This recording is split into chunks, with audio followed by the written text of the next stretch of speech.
네, 웹대학 청년부에 오신 모든 분들 환영합니다. 우리 웹대학 청년부는 매주 주일 오후 4시에 이곳 본당에서 예배를 드리고 있고요. 공동체 소식을 더 알기를 원하시는 분들은 유튜브에 WEB 웹대학 청년부 혹은 카카오 플러스 친구를 등록하시면 공동체 소식을 받아보실 수 있습니다. 이 시간 나의 마음에 손을 얹고 내 영혼을 향해 선포하도록 하겠습니다. 지나간 시간은 결코 나를 붙잡을 수 없습니다. 나는 새로운 오늘을 살 것입니다. 아멘. 하나님의 복음의 빛이 비추어져서 정말 날마다 새로운 삶을 살아가게 되는 여러분 되시기를 바라겠습니다. 우리가 다양한 나라들이 있죠. 그 나라를 우리가 온전히 경험하고 그 나라에 대해 정말 제대로 알기 위해서 가장 좋은 방법은 그 나라에 가서 사는 겁니다. 우리가 그 나라의 언어를 배울 수도 있고 또 책을 통해 문화를 배울 수도 있지만 정말 그 사람들이 느끼는 현지의 분위기 그리고 그들의 문화를 우리가 알기 위해서는 그 나라에 가서 살아봐야 진정으로 알고 느낄 수가 있는 것이죠. 하나님 나라도 마찬가지입니다. 하나님 나라는 어디 있나요? 하나님이 다스리시는 나라가 바로 하나님의 나라입니다. 그렇다면 우리는 하나님 나라를 어떻게 경험할 수 있는가? 우리가 이 땅 가운데 살아가지만 하나님 나라의 원리대로 살아가야 내가 이 땅에서도 하나님의 나라를 경험할 수 있는 것이죠. 제가 20살, 여기 20살이죠 다? 그렇죠. 맨 앞줄 참 너무 예뻐요. 제가 옆에서 보면 우리 20살 새내기들이 맨 앞에서 열심히 찬양하는 모습 보면 하나님의 꿈이 저들 가운데 분명히 있구나 이런 생각을 하게 됩니다. 저도 20살 시절이 있었어요. 그때는 제가 신학교 1학년 시절이었습니다. 제가 순모임을 하는데 저희 순장 누나가 물어보는 거예요. 인간이 살아가는 목적이 뭘까요? 물어보는 거예요. 근데 그 당시 제가 여러 가지 잡다한 지식을 접했어서 메슬로우의 5가지 욕구에 대해서 여러분들이 알고 계실 거예요. 생리적인 욕구, 안정감의 욕구, 소속의 욕구, 인정의 욕구, 가장 위에는 자아 실현의 욕구. 제가 거기 한창 빠져 있을 때였어요. 20살 때. 제가 뭐라고 이야기를 했을까요? 신학교 1학년이 이렇게 이야기를 했어요.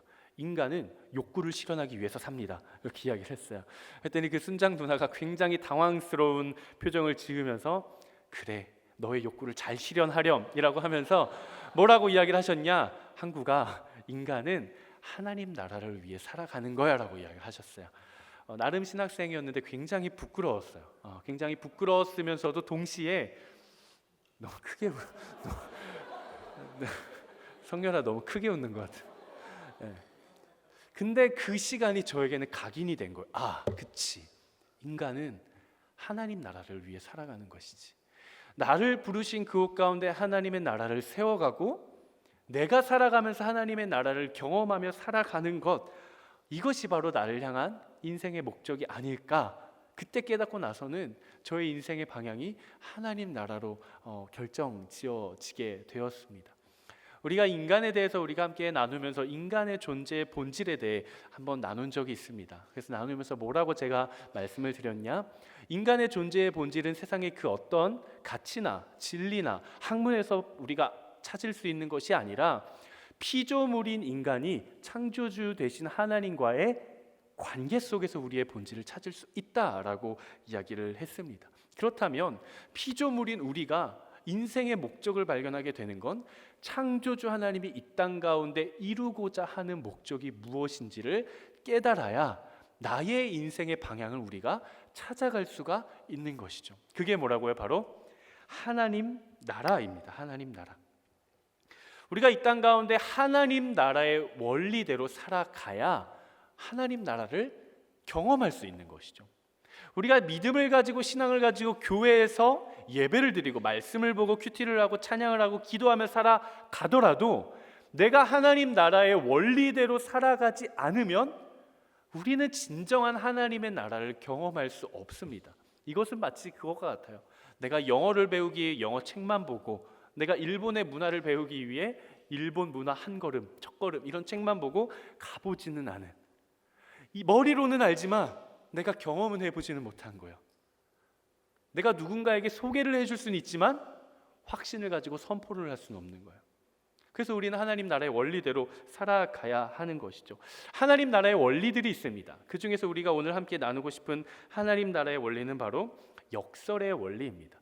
하나님 나라는 바로 역설의 나라예요. 역설. 그 중에서도 오늘 본문에 하나님 나라의 원리가 굉장히 잘 나타나 있습니다. 우리가 함께 읽은 본문 요한복음 12장 말씀은 예수님께서 이제 공생의 사역을 마치시고 그 사역을 완성하시기 위해 마지막 사역이 십자가, 이 십자가의 사명을 완수하시기 위해 예루살렘으로 입성하시는 장면입니다. 예수님께서 예루살렘에 입성하셔서 제자들에게 이렇게 말씀을 하시는 거예요. 얘들아, 내가 이제 인자가 들려야 하리라 라고 말씀을 하십니다. 이 말씀은 무슨 의미냐? 쉽게 말하면 얘들아, 이제 내가 죽을 때가 다 됐어. 이제 내가 죽어야 돼 라고 이야기를 하시는 것이죠. 예수님의 십자가의 죽음에 대한 순환을 예고하시는 장면이 바로 오늘 우리가 함께 읽은 본문입니다. 그리고 예수님께서 말씀하시는 하나님 나라의 원리에 대해서 이야기를 하시는데 그 원리는 이런 원리죠. 우리가 너무나도 잘 알고 있는 본문입니다. 밀알 하나가 땅에 떨어져 죽지 않으면 한 알 그대로 있을 수는 있지만 그 밀알 하나가 땅에 떨어져 죽으면 수많은 열매를 맺게 된다. 이것은 세상의 이치, 세상의 가치가 아닙니다. 이것은 하나님 나라의 원리입니다. 우리의 유월절 어린 양이 되시며 친히 한 알의 밀알의 본이 되어주신 예수님께서 그의 십자가의 죽음을 통해 수많은 생명을 살리셨죠. 그리고 수많은 영혼들에게 영원한 생명을 주셨습니다. 우리에게도 그 소식이 전해졌어요. 여러분, 이것이 우리가 누릴 수 있는 당연한 은혜일까요? 가끔 우리는 이렇게 생각합니다. 예수님이 십자가에 달려 돌아가심으로 그 길을 열어주셨고 그게 보장되어져 있고 내가 믿음으로 말미암아 나에게 주어졌으니 예수님의 십자가를 통해 주어지는 구원은 내가 예수님을 믿음, 마치 하나의 대가나 보상물, 포상처럼 여길 때가 있습니다. 하지만 절대로 그렇지 않죠. 예수님은 한 알 그대로 있을 자격이 있으셨을까요? 한번 고민을 해보시죠. 예수님은 한 알 그대로 있으실 자격이 예수님께는 있었을까? 있었습니다. 왜요? 그분에게는 죄가 없기 때문에 그렇습니다. 그분은 죄가 없기 때문에 그분에게는 죽음이 없어요. 그분은 땅에 떨어져 죽을 권리가 그분에게는 없었습니다. 우리는 어떨까요? 반대로 우리에게는 한 알 그대로 있을 자격이 있었을까요? 없었습니다. 우리에게는 죄가 있기 때문에 우리 자체가 한 알 그대로 있을 권리와 자격이 없어요. 우린 마땅히 땅에 떨어져 죽어야 하는 존재였어요. 왜냐하면 우리에게는 죄가 있기 때문에. 그런데 그 결과는 반대로 일어납니다. 우리는 한 알 그대로 있게 되었고 오히려 예수님은 땅에 떨어져 죽었어요. 하지만 그로 인해 많은 열매를 맺게 되었죠. 여러분들은 복음에 대해서 수도 없이 들었을 겁니다. 복음이 뭡니까? 예수님으로 인해 나에게 전달된 기쁜 소식이요, 굿뉴스요, 가스펠이요. 너무나도 잘 알아요. 근데 우리가 복음이 뭘까에 대해 생각해 보면 복음 너무나도 무겁고 너무나도 멀리 있고 뭔가 막연해요. 추상적이에요. 내가 정확하게 뭔지 모르겠어요. 하지만 복음은 어려운 게 아닙니다. 이게 바로 복음이에요.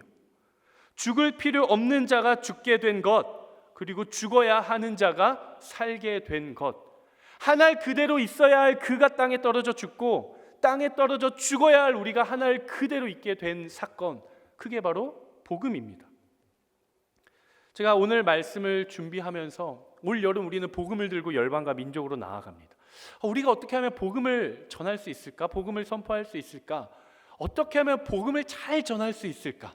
나의 삶의 자리, 가정, 일터, 직장, 학교, 캠퍼스, 나의 삶의 모든 영역에서 어떻게 하면 복음을 전할 수 있을까? 혹시 내가 직접적으로 복음을 잘 전하고 계신 분 계세요? 내 친구나 가족이나 직장 동료나 저는 진짜 열심히 날마다 복음을 전하고 있습니다 하시는 분들 계시면 정말 잘하고 계신 거예요. 근데 대부분의 우리의 삶이 복음을 전해야 되는 건 알지만 진짜 우리가 복음을 잘 전하고 있지는 않지 않을까라는 생각을 하게 되었어요. 복음을 전한다는 것이 무엇일까? 노방전도, 관계전도, 교회로 데려오고 전도지를 나눠주고 복음에 대해 설명해주고 인천에 가면 성도에 가면 인천 온누리교회 외압 대학 청년부가 있어. 주일 오후 4시야. 와봐. 그럼 우리는 복음을 전한 걸까요? 물론 그것을 통해 복음이 전달될 수도 있을 거라고 생각합니다. 하지만 우리의 삶에서 직접적인 정말 실제로 열매로 맺어지는 복음의 전파가 없는 이유는 결국 내가 복음의 빛으로 살아가고 있지 못한 것은 아닐까, 이런 생각을 하게 되어봤어요. 내가 복음을 소개는 하고 있지만 내가 복음의 빛으로 살아가고 있지는 못하진 않을까. 그러면서 고민을 했습니다. 우리가 어떻게 하면 복음을 잘 전할 수 있을까? 어떻게 하면 세상의 빛으로 살아갈 수 있을까? 이것에 대해서 막 묵상을 했어요. 묵상을 했던 때는 지난주 김래희 목사님 설교를 하실 때였어요. 제가 일정이 있어서 이제 운전을 하고 가면서 우리 김래희 목사님의 설교를 제가 영상 설교로 들었어요. 영상 설교를 들으면서 연애와 이런 가정에 대해 굉장히 본질적인 이야기를 해주시는데, 하나님은 제 안에 계속 복음에 대해서 생각하게 하시는 거예요. 복음을 어떻게 전할 수 있을까? 어떻게 하면 내 삶에서 복음을 전할 수 있을까? 막 고민을 하기 시작하는데 웬걸 하나님이 갑자기 환상을 보여주시는 거예요.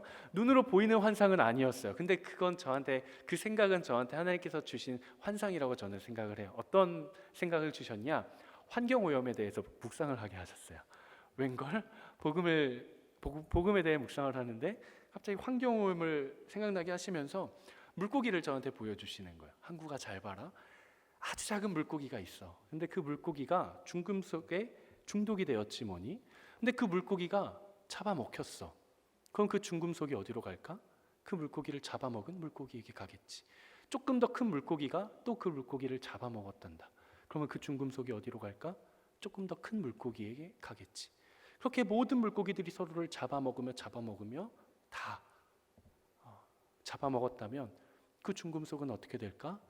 그 인류, 그 일대, 그 강, 그 바다, 모든 어류와 모든 물고기에게 중금속이 중독이 되지 않겠니? 라는 마음을 저에게 보여주시는 거예요. 제가 그것을 묵상하고 하나님과 교제하면서 제 안에 들었던 마음이 있었습니다. 너무나도 확신하게 들었던 마음이, 잡아먹혀야 되는 거구나.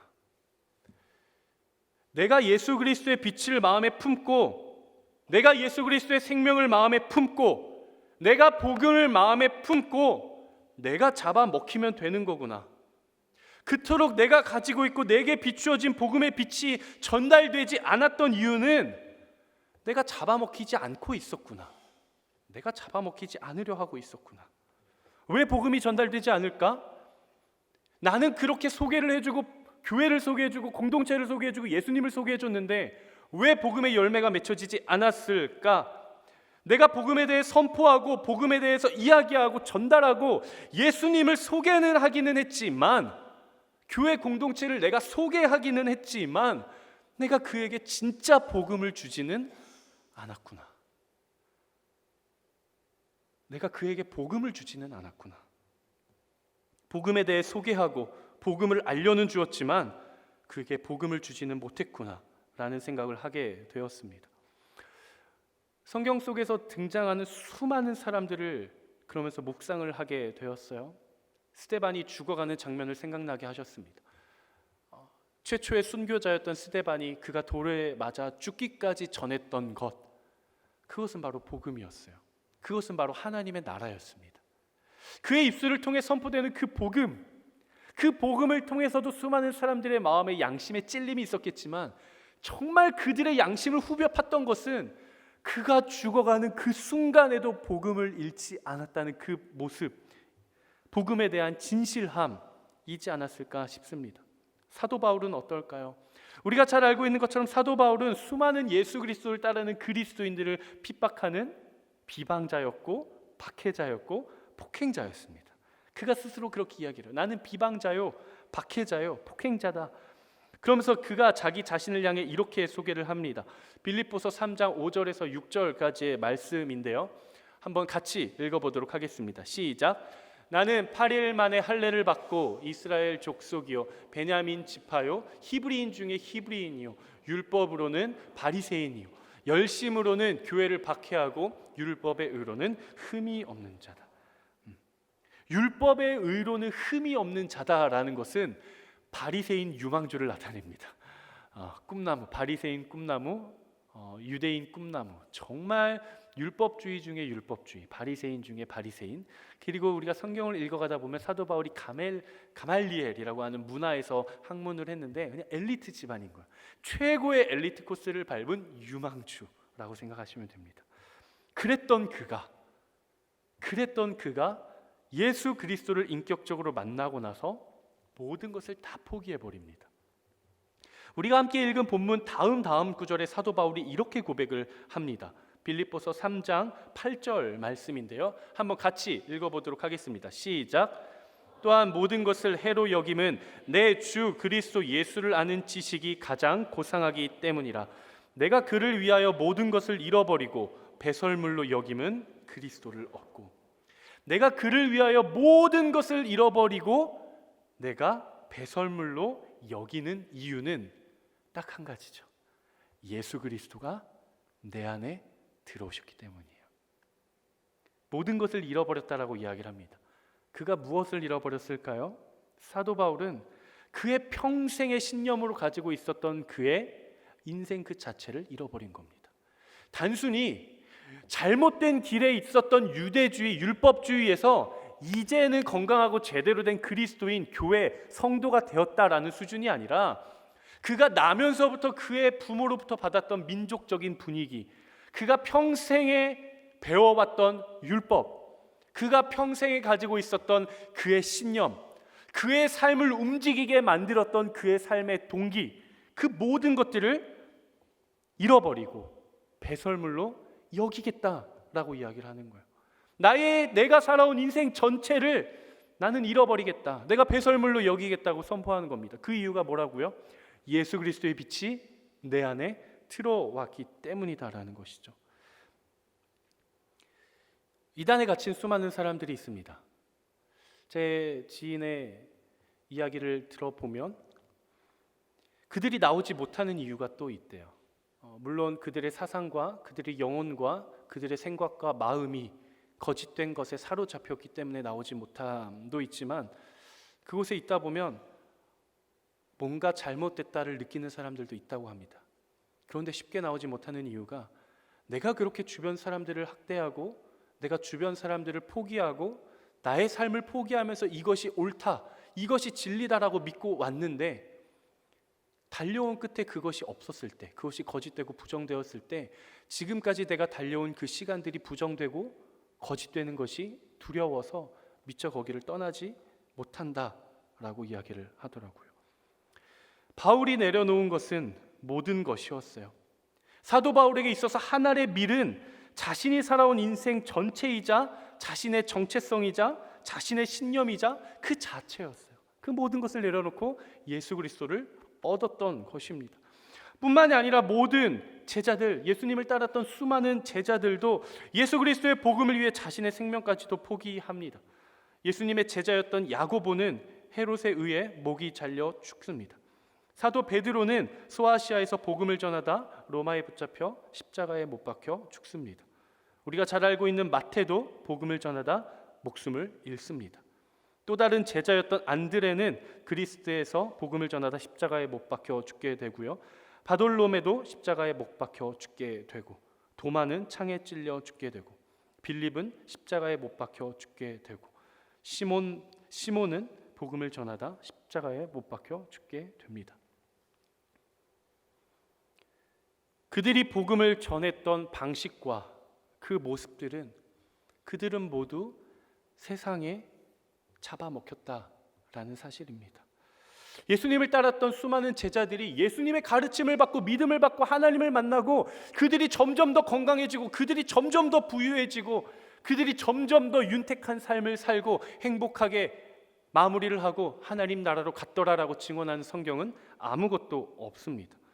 가장 최측근에서 따랐던 수많은 제자들이 예수 그리스도와 함께 십자가에 못 박혀 죽는 삶을 마무리하게 됩니다. 하지만 우리는 알죠. 그들의 삶이 그것이 실패가 아니라는 것을 우리는 압니다. 십자가에 못 박혀 죽은 제자들의 삶이 절망적이고 우울하고 외로운 삶이 아니라는 것을 우리는 너무나도 잘 알고 있습니다. 그것이 끝이 아니라 그들의 생명을 통해 수많은 영혼들이 주님께 돌아오게 되고 그들의 영혼과 그들의 생명이 하나님 안에서 보존되고 있음을 우리가 알고 있어요. 예수 그리스도를 따라 살아갈 때 비로소 복음의 열매가 맺혀지는 것입니다. 이게 바로 하나님 나라의 원리입니다. 그렇기 때문에 우리도 하나님 나라의 원리대로 살아가야 합니다. 물론 우리가 지금 살아가고 있는 이 시대에서는 우리가 십자가에 못 박혀 죽는다는 건 상상할 수 없는 일이죠. 그래서도 안 되고요. 지금의 시대는 그렇지 않습니다. 하지만 물리적인 것은 달라졌지만 영적인 흐름과 시대적인 사명의 요구는 동일하다는 거예요. 여전히 세상은 우리를 향해 비방하고 비난을 합니다. 우리의 믿음을 조롱하기도 합니다. 하나님의 존재를 부인하기도 합니다. 우리는 과연 이러한 시대 가운데 어떻게 대응하고 살아가야 하는가? 내 안에 들어와 있는 예수 그리스도의 빛, 사도 바울이 자신의 모든 삶을 다 포기하면서까지 얻으려 했던 그 예수 그리스도의 빛, 이미 우리의 영혼 가운데 비추어지고 나의 마음 가운데 비추어지고 이미 여러분들에게 주어진 그 복음의 빛을 세상이 나를 해하려 한다고 해서 내가 그 빛을 감추며 살아가겠습니까? 여러분, 우리는 그렇게 할 수가 없어요. 우리 안에 빛이 비추고 있는데 어떻게 우리가 빛을 감추며 살아갈 수 있겠습니까? 빛은 비추기 마련입니다. 빛은 나기 마련이에요. 빛은 아무리 무엇으로 덮어도 빛은 발하기 마련입니다. 우리가 세상 가운데 나아가 빛으로 살아가야 합니다. 여러분들이 보냄을 받은 곳곳마다 어두운 곳들이 밝게 빛나게 되기를 축복합니다. 우리는 세상 가운데 빛으로 살아가야 돼요. 그게 우리의 존재입니다. 그게 우리의 창조된 존재예요. 그러면 우리는 어떻게 살아갈 수 있는가? 자신의 영혼의 마음에 손을 얹고 함께 선포하겠습니다. 복음의 빛을 마음에 품고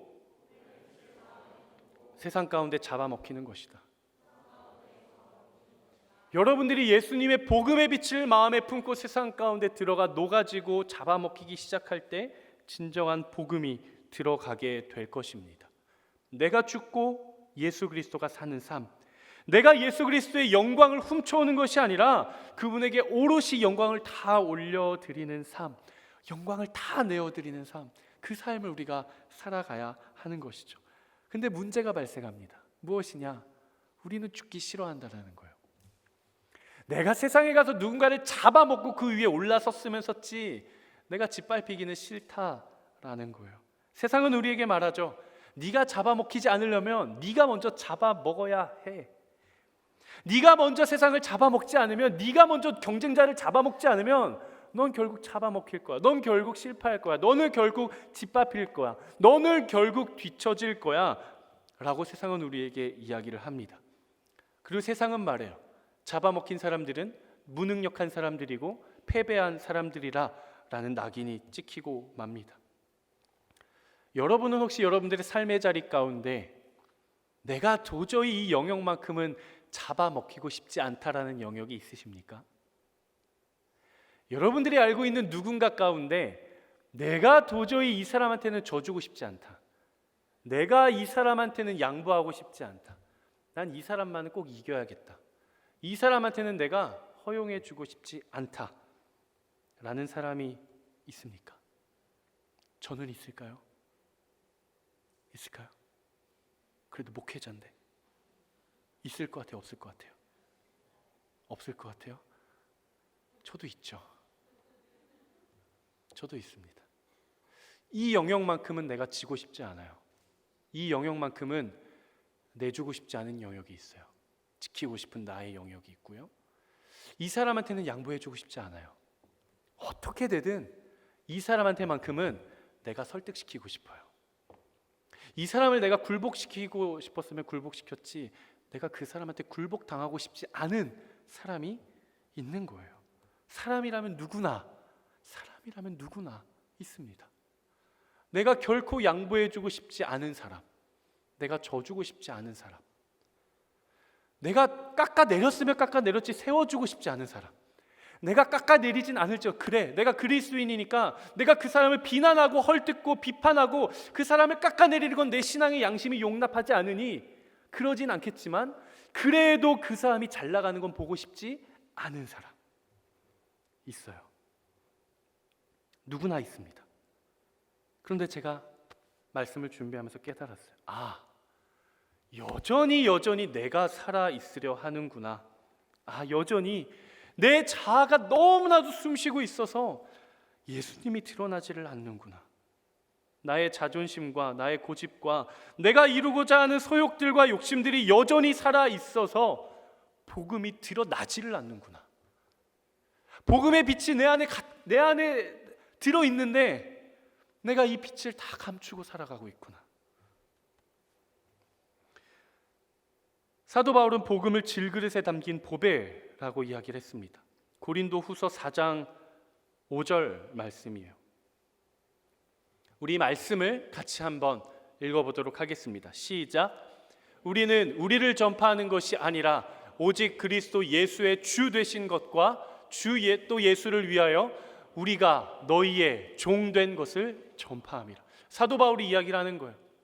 우리가 전하는 것은 우리 자신을 전하는 것도 아니요, 나의 노력과 헌신과 수고로움과 나의 영광을 전하는 것도 아니요, 예수 그리스도의 주인 되심과 그의 주인 되심을 위해 내가 너희의 친히 종이 된 것을 전파한다. 이것이 곧 복음이다 라고 이야기를 하는 겁니다. 질그릇은 깨어져야 합니다. 질그릇은 깨지라고 만든 거예요. 질그릇이 깨어져야 비로소 그 안에 담긴 보배가 드러나는 겁니다. 쉽지 않지만 깨뜨리십시오. 깨뜨려야 내 안에 보배가 드러나는 겁니다. 오늘 우리가 아울리치 팀 파송을 했어요. 레바논 팀이 가고 대학부 강화가 갑니다. 그리고 이번 달에 이스라엘 팀이 갈 거고 장수 팀이 또 가게 될 겁니다. 그리고 송도 아울리치까지 우리가 진행을 할 거예요. 제가 모든 팀들에게 구합니다. 오늘 파송받은 팀, 준비하고 있는 팀, 모든 팀들에게 제가 구합니다. 팀원으로서 팀에서 당신이 하늘의 미랄이 되어 땅에 떨어져 죽을 때 비로소 팀은 연합됩니다. 여러분들이 죽지 않으면, 여러분들의 자아가 여전히 살아 숨쉬고 있으면 복음의 빛은 비추어지지 않습니다. 팀은 절대로 연합될 수 없습니다. 민족과 열방을 향해 그 땅에 가서 팀 그 자체가 하늘의 미랄이 되어 땅에 떨어져 죽지 않으면 복음은 전해지지 않습니다. 그 땅에 복음이 심겨지는 건 우리 팀이 하늘의 미랄이 되어 땅에 떨어져 죽는 것이에요.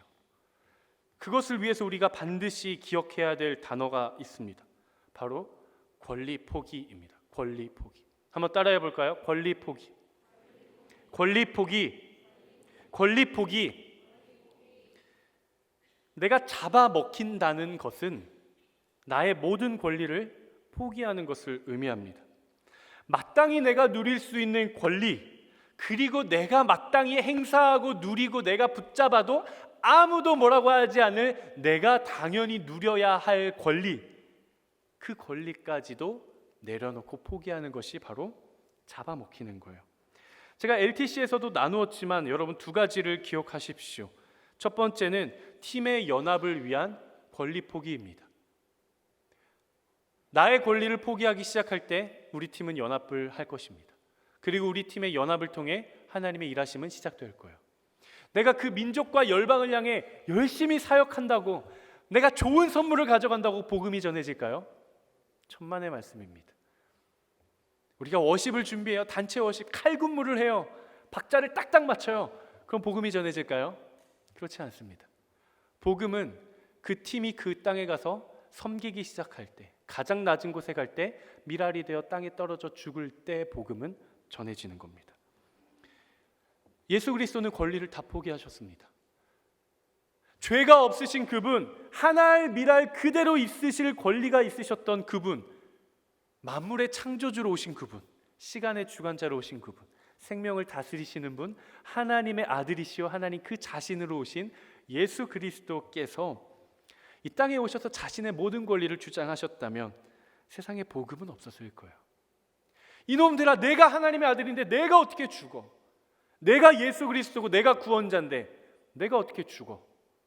나는 죽는 존재가 아닌데, 나는 죽을 이유도 없고 권리도 없는데, 난 죽을 이유가 없어요 라고 자신의 권리를 주장하기 시작하셨다면 저와 여러분은 이 자리에 있지 못했을 겁니다. 하지만 예수님께서 마땅히 그러실 필요까지도 없었던 권리마저도 다 내려놓으셨기 때문에, 그분이 하나 정도는 주장하셔도 우리가 별 말을 하지 않을 만큼 그분이 누릴 수 있는 권리, 그 모든 것을 다 내려놓으셨기 때문에 우리가 이 자리에 있는 거예요. 저는 여러분들이 진실로 여러분들의 권리를 내려놓을 수 있는 결단이 여러분들 가운데 있기를 바랍니다. 이 자리에서는 마음이 결단할 수 있어요. 그치, 내가 아울리치를 준비하면서 삶을 살아가면서 내가 누릴 수 있는 권리를 그래 내가 내려놔야지. 문제는 지금이 아닙니다. 저는 여러분들의 신앙이 깨달음을 넘어 삶으로 나아가기를 바랍니다. 진짜 내가 그 상황을 맞이했을 때 네가 어떻게 나한테 그럴 수 있어, 이건 내가 마땅히 누릴 수 있는 권리야, 난 포기 못해 라고 하는 것이 아니라 다 내려놓는 거예요. 이것이 하나님 나라의 역설의 원리입니다. 하나님 나라는요, 죽어야지만 살 수가 있어요. 져야지만 승리할 수 있고요, 낮은 곳으로 가야지만 높아집니다. 그리고 내가 섬겨야 섬김받는 자가 되는 거예요. 성경에서 증언하고 있는 하나님 나라의 백성의 삶의 원리가 바로 이런 삶이에요. 누군가가 오리를 가자면 십리를 가주고, 너의 속옷을 달라 하면 나의 모든 옷까지도 내어주고, 누군가가 너의 오른뺨을 때리면 왼뺨까지도 내어줄 수 있는 그런 삶. 내가 비로소 내가 죽어야 진짜 내가 살게 되는 그런 삶, 그런 나라가 바로 하나님의 나라라는 겁니다. 우리는 어떻습니까? 생각해 보십시오. 아울리치 팀을 준비하는데 갈등이 일어났어요. 어떤 팀원이 내 오른뺨을 때리는 거예요. 죽어보자 그래, 해보자, 끝까지 한번 가보자. 근데 예수님은 말씀하시는 거예요. 왼뺨도 그냥 내어주려. 여러분, 우리의 삶은 우리가 더 많이 가지기 위해 우리는 더욱 움켜쥐는 삶을 살고 있지는 않으십니까? 내가 가진 것을 빼앗기지 않기 위해서 더욱 내가 목숨 걸고 지키고 있지는 않습니까? 내가 상대에게 얕보이지 않기 위해, 그에게 잡아먹히지 않기 위해, 아니면 오히려 우리가 상대방을 어떻게 내가 잡아먹을 수 있을까? 내가 어떻게 그를 이길 수 있을까? 그를 어떻게 나에게 굴복시킬 수 있을까? 이것을 고민하며 살아가고 있지는 않으십니까? 예수님께서 저와 여러분들에게 말씀하십니다. 내가 진실로 너희에게 말한다. 밀알 하나가 땅에 떨어져 죽지 않으면 한 알 그대로 있고 죽으면 많은 열매를 맺게 된다. 하지만 우리에게 소망이 되는 것은 예수님이 단순히 나도 권리 포기하고 죽었는데 너희라고 죽지 않을 소냐, 너희도 그냥 가서 다 죽어라 라고만 이야기하지 않으신다라는 거예요. 예수님께서 말씀하십니다. 한 알의 밀이 땅에 떨어져 죽음으로 많은 열매를 맺게 되는 때는 바로 영광의 때다라고 이야기를 하십니다. 한 알의 밀알이 땅에 떨어져 죽지만 그로 인해 수많은 열매를 맺게 되는 그때는 그 밀알을 통해 하나님이 영광을 받으시는 때다라고 말씀을 하세요. 예수님께서 십자가에 달리실 때가 가장 가까이 이르셨을 때, 다가왔을 때 예수님이 이렇게 말씀하십니다. 인자가 영광 받아야 될 때가 왔다. 내가 이제 십자가에 달려 죽지만 그것은 세상이 인정하는 패배가 아니라 나의 죽음을 통해 하나님께서 가장 영광 받으시는 때가 가까이 왔다라고 이야기를 하시는 거예요. 예수님의 십자가의 죽음은 세상이 보기에는 다 굉장히 미련하고 바보 같은 죽음이에요. 무능력하고 실패했던 절망이 되는 순간이에요. 하지만 예수님은 말씀하십니다. 그때가 하나님이 영광 받으시는 때다. 세상이 제 아무리 여러분들을 향해서 손가락질하면서 우리가 살아가는 우리의 인생의 방식, 말씀대로 살아가는 삶, 십자가를 붙들고 살아가는 삶, 성령을 따라가는 삶, 그 삶의 방식이 바보 같다라고 손가락질하고 비아냥거리고 네가 언제까지 그렇게 뒤처지는 삶을 살래? 정신 차려. 네가 네 밥그릇을 챙겨야지라고 이야기를 할 때라도 제가 여러분들에게 도전합니다. 하나님 나라의 원리대로 살아가십시오. 나의 눈으로 봤을 때, 나의 생각으로 봤을 때 나의 삶이 뒤처지는 것처럼 여겨지고 내가 마치 바보처럼 여겨지는 그 순간에도 하나님 나라의 방식대로 살아가십시오. 그때 예수님께서 여러분들에게 말씀하실 것입니다.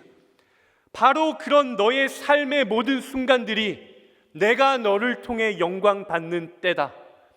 세상은 그러한 삶을 향해 바보 같다라고 손가락질할지라도 하나님과 예수님은 우리에게 말씀해 주시는 거예요. 너의 그런 삶의 모습이 바로 내가 영광을 받는 바로 그 때다 이야기를 하시는 것입니다. 뿐만이 아니라 예수님께서 또 이렇게 말씀을 하십니다. 자기 생명을 사랑하는 사람은 사람을 잃을 것이요, 이 세상에서 자기 생명을 미워하는 사람은 영원히 그 생명을 보존할 것이다.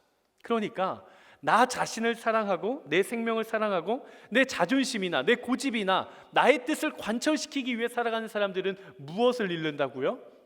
내 생명을 잃는 것이 아니라 사람을 잃는다고요. 사람. 이 말이 무엇이냐?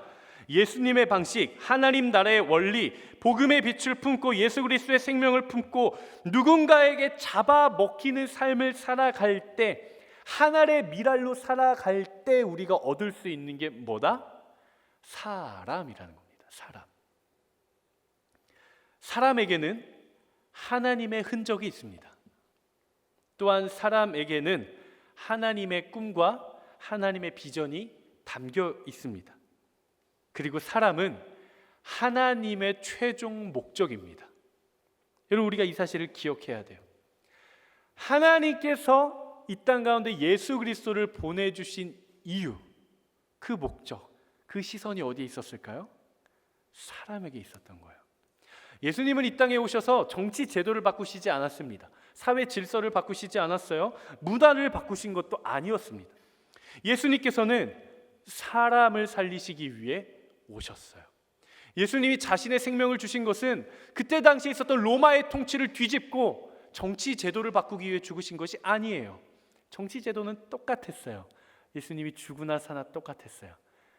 예수님이 십자가에 달려 죽으신 이유는 바로 사람이었어요. 사람에게 생명을 주시기 위해. 하나님께서 아름다운 세상을 창조하십니다. 우리가 나누었죠. 하늘을 만들고 땅을 만들고 궁창을 만들고 바다와 땅과 그 모든 창조의 목적이 어디에 있었어요? 사람. 하나님의 목적은 처음부터 사람이었습니다. 그리고 복음의 대상은 사람입니다. 성경은 오늘 저와 여러분들에게 이렇게 이야기를 하고 있습니다. 자기 생명을 사랑하는 사람은 사람을 잃을 것이요, 자기 생명을 미워하는 사람은 사람을 얻을 것이요, 또한 사람을 얻게 되고 자기 생명을 미워하는 자는 그 생명이 죽음으로 끝나는 것이 아니라 하나님 안에서 그 생명이 영원히 보존을 받을 것이다. 즉 생명이 사람이고 사람이 생명이라는 것입니다. 여러분 잘 들으십시오. 이건 저에게 하는 선포이기도 합니다. 우리가 나의 뜻을 관철시키느라 사람을 잃는다면 우리는 복음을 잃는 것입니다. 내가 나의 자존심을 세우느라 사람을 잃는다면 우리는 예수 그리스도의 생명을 잃게 되는 것입니다. 내가 잡아먹히지 않기 위해 혹은 누군가를 잡아먹는다면 나는 하나님의 꿈 하나를 잡아먹는 것입니다. 하지만 내가 예수 그리스도의 복음을 품고 그리스도의 빛을 품고 하나님의 복음을 품고 그 사람에게 나의 권리를 내어주고 나의 생명을 내어주고 내가 그 사람에게 기꺼이 잡아먹혀 준다면 우리는 사람을 얻게 될 것입니다. 우리는 예수 그리스도의 생명을 얻게 될 것입니다. 우리는 복음을 얻게 될 것이며 하나님의 꿈을 얻게 될 것입니다. 사랑하는 우리 웹대학 청년부의 모든 지체 여러분, 그리고 인천 온누리교회 모든 성도 여러분, 세상 가운데 나아가 하늘의 미랄이 되십시오. 나의 생명을 보존하느라 수많은 사람과 생명과 하나님의 꿈을 잃게 만들지 마십시오. 세상 가운데 나아가 두려움을 이겨내고 기꺼이 잡아먹히십시오. 나를 잡아먹으려 안달난 그 사람에게 기꺼이 내어주십시오. 어떻게 해서든 나를 깎아내리려는 그 사람에게 기꺼이 기꺼이 져 주십시오. 그리고 나를 밟고 올라서려고 하는 그 사람에게 기꺼이 발판이 되어 주십시오. 기꺼이 나를 내어 주십시오. 당신을 통해 복음의 열매가 맺혀질 것입니다. 그리고 내가 패배했다고 느껴지는 그 순간, 내가 졌다고 느껴지는 그 순간에 하나님은 여러분들에게 말씀하실 거예요. 바로 지금이 너를 통해 내가 영광 받는 순간이다. 하나님께 영광 올려드리는 삶을 살고 싶으세요? 여러분, 정말 하나님께 영광을 올려드리는 삶, 나의 왕이신 하나님께 나의 삶을 내어드리는 삶, 그 삶을 살고 싶으세요? 세상 가운데 나아가 하나님의 미랄이 되어 주십시오. 그러면 세상은 그리스도를 얻게 될 것입니다. 세상이 하나님의 꿈을 꾸게 되며 하나님의 생명을 얻게 될 것입니다. 그리고 하나님께서 여러분들의 생명을 영원토록 보존해 주시겠다 약속하십니다. 그 하나님의 약속을 신뢰함으로 기꺼이 세상 가운데 나아가 복음의 빛으로 살아갈 수 있는 저 여러분 되시기를 주님의 이름으로 축복합니다. 시간 함께 찬양하고 같이 기도할 건데요. 하나님, 내가 세상 가운데 복음의 빛으로 살겠습니다 하는 분들 한번 자리에서 일어나 보시겠어요?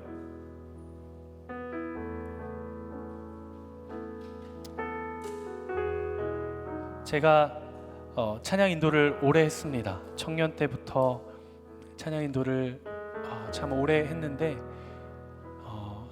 모르겠어요. 한 번 정도는 있을지 모르겠지만 근 10년 이상 제가 콘티를 구성하면서 절대 콘티에 넣지 않는 곡이 있습니다.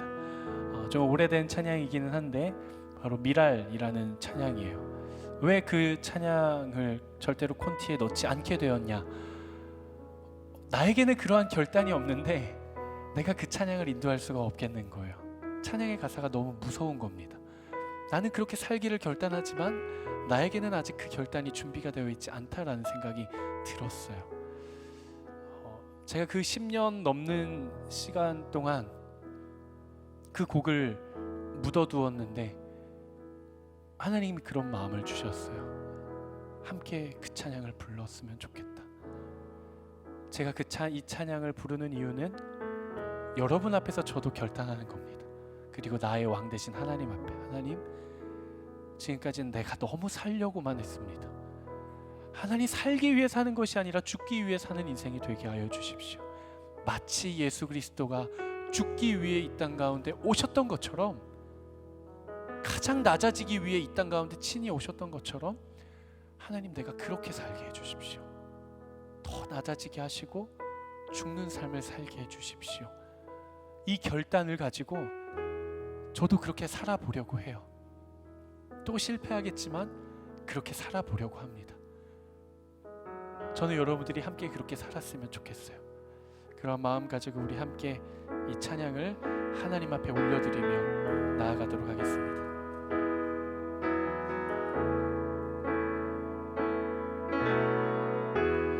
세상을 구원하기 위해 흘려야 할 피가 필요하다면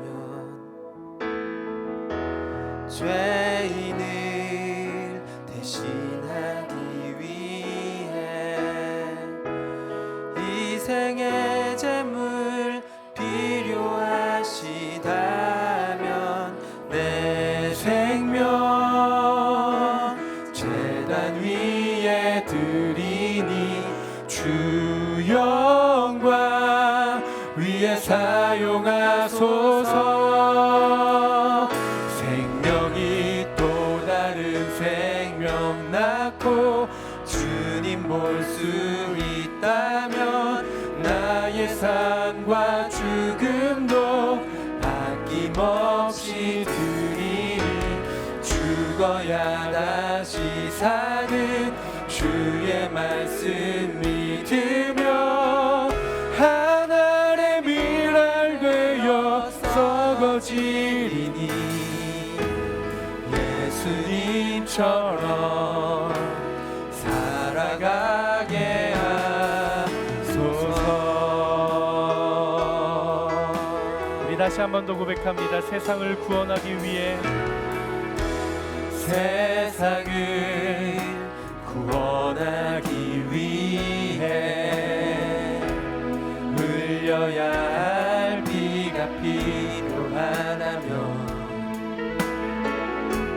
죄인을 대신하기 위해 희생의 제물 필요하시다면 내 생명 제단 위에 드리니 주 영광 위에 사용하소서. 생명이 또 다른 생명 낳고 주님 볼 수 있다면 나의 삶과 죽음도 아낌없이 드리니 죽어야 다시 사는 주의 말씀 믿으며 하나의 미랄 되어 썩어지리니 예수님처럼 이 시간 마음에 손을 얹고 이 마음에 손을 얹고 고백합니다. 생명이 또 다른 생명 낳고 주님 볼 수 있다면 나의 삶과 죽음도 아낌없이 드리니 죽어야 다시 사는 주의 말씀 믿으며 하나의 미랄 되어 썩어지리니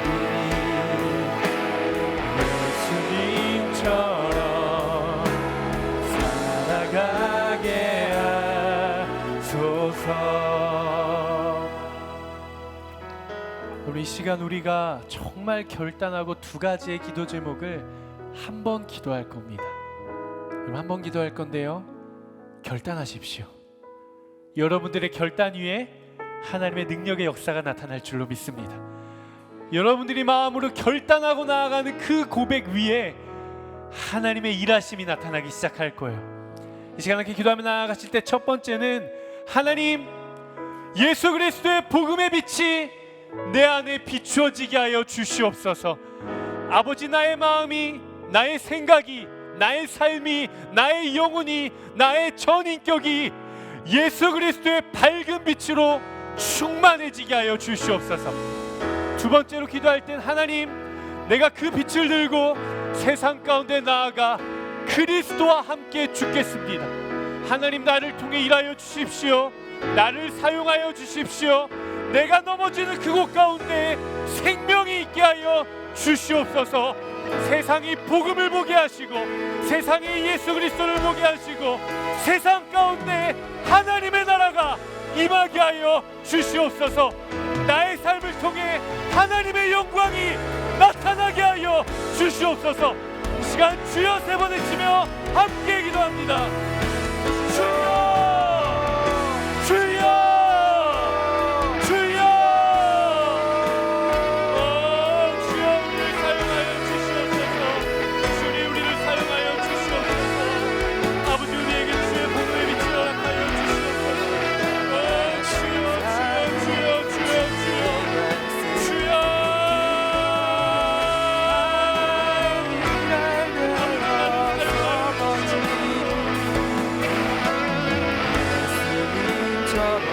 어두운 데에 빛이 비치라 말씀하셨던 그 하나님께서 예수 그리스도의 얼굴에 있는 하나님의 영광을 나누는 빛을 우리 마음에 비추셨느냐. 우리가 이 고개를 질 그릇에 가졌으니 이는 신이 큰 능력이 하나님께 있고 우리에게 있지 아니함을 알게 하려 하시니 우리가 사방으로 우겨쌈을 당하여도 쌓이지 아니하니 답답한 길을 당하여도 낙심하지 아니하며 학대를 받아도 버림받지 아니하며 거꾸로 진임을 당하여도 망하지 아니하고 우리가 항상 예수의 죽음을 몸에 짊어짐을 예수 그리스도의 그 생명이 또한 우리 몸에 나타나게 하여 맡겨드립니다. 주님 나를 통하여 일하여 주시옵소서. 주님 나를 통하여 사용하여 주시옵소서.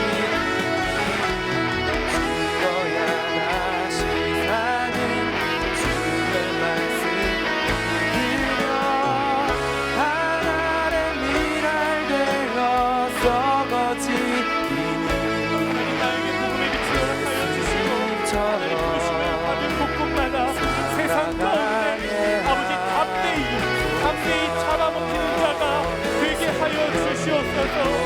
주님은 우리에게 말씀하십니다.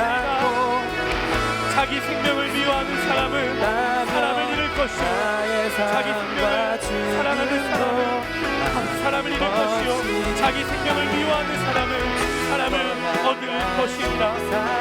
아버지, 세상이 우리를 향해 손가락질하는 그 순간에도 하나님 이것이 나의 삶을 통해 하나님의 영광이 받으시는 때인 줄로 압니다. 아버지, 나의 삶을 통해 하나님 영광 받아 주시옵소서. 하나님 앞에 영광을 올려드리는 우리의 삶이 되게 하여 주시옵소서. 내가 진실로 너희에게 말하노니 비날 하나가 땅에 떨어져 죽지 않으면 하나의 그대로 있고 죽으면 많은 열매를 맺게 된다. 하나님 나를 사용하여 주십시오. 아버지, 내가 여기 있습니다. 주여, 제가 여기 있습니다. 주여, 내가 여기 있습니다. 아버지, 나를 사용하여 주시옵소서. 주여, 나를 통하여 주시옵소서. 주여, 나를 통하여 하나님의 나라가 임하게 하여 주시옵소서. 아버지, 나의 삶을 통하여서 세상이 복음을 보게 하여 주십시오. 아버지, 복음이 열매 맺혀지게 하여 주십시오. 복음이 흘러가게 하여 주십시오. 아버지, 내가 여기 있습니다. 주여, 내가 여기 있습니다. 나를 사용하여 주시옵소서. 오 주님, 오 주님, 오 주님, 주님과 함께 죽게 하여 주십시오. 주님과 함께 낮아지게 하여 주십시오. 주님과 함께 아버지 십자가에 죽고 주님과 함께 다시 사는 우리 인생이 되게 하여 주시옵소서. 오 아버지, 우리를 사용하여 주십시오. 오 주여, 내가 여기 있나이다. 나의 삶을 받아 주시옵소서. 주여, 내가 여기 있나이다. 나의 고백을 받아 주시옵소서. 주여, 내가 여기 있습니다. 주여, 나의 성품을 사용하여 주시옵소서. 나의 삶을 주님께 드립니다. 하나님의 나라의 원리대로 살아가게 하시고 하나님 나라에 경험하게 하여 주시고 이 가운데 임한 하나님의 나라가 임하게 하여 주시고 하나님의 나라가 세워지게 하시고 하나님의 나라가 회복되어지게 하여 주시옵소서. 주 복음의 빛을 붙잡게 하여 주시고 생명을 구하게 하시고 하나님의 꿈을 구하게 하여 주시옵소서. 주님이라 하여 주시옵소서. 주님 사용하여 주시옵소서. 주님이라 여기 있나이다. 나를 사용하여 주십시오. 나의 삶을 받아 주시옵소서.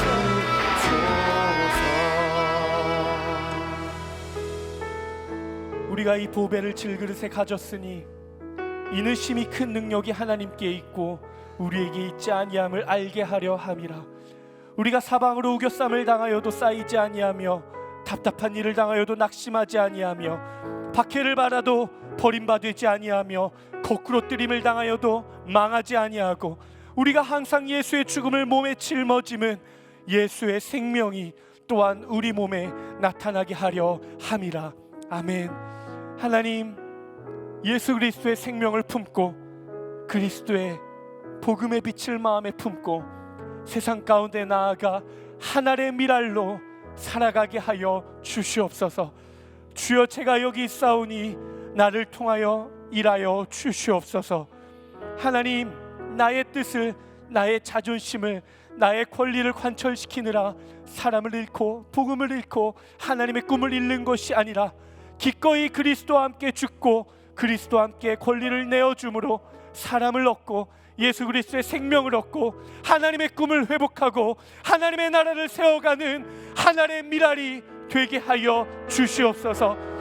주여, 바로 그때에 주님께서 우리에게 말씀하실 줄로 압니다. 바로 너의 그 삶, 지금 이 순간 그 삶을 통하여 내가 영광을 받았다. 하나님 앞에 영광 돌리는, 하나님의 영광을 드러내는 인생이 되게 하여 주시옵소서. 그렇게 우리 가운데 함께 하시며 나의 삶을 통해 일하실 것을 믿으며 우리의 영원한 생명이신 나의 복음의 빛이신 예수 그리스도 이름으로 기도드리옵나이다. 아멘. 우리 하나님께 우리 모든 영광의 박수를 올려드리도록 하겠습니다. 아멘.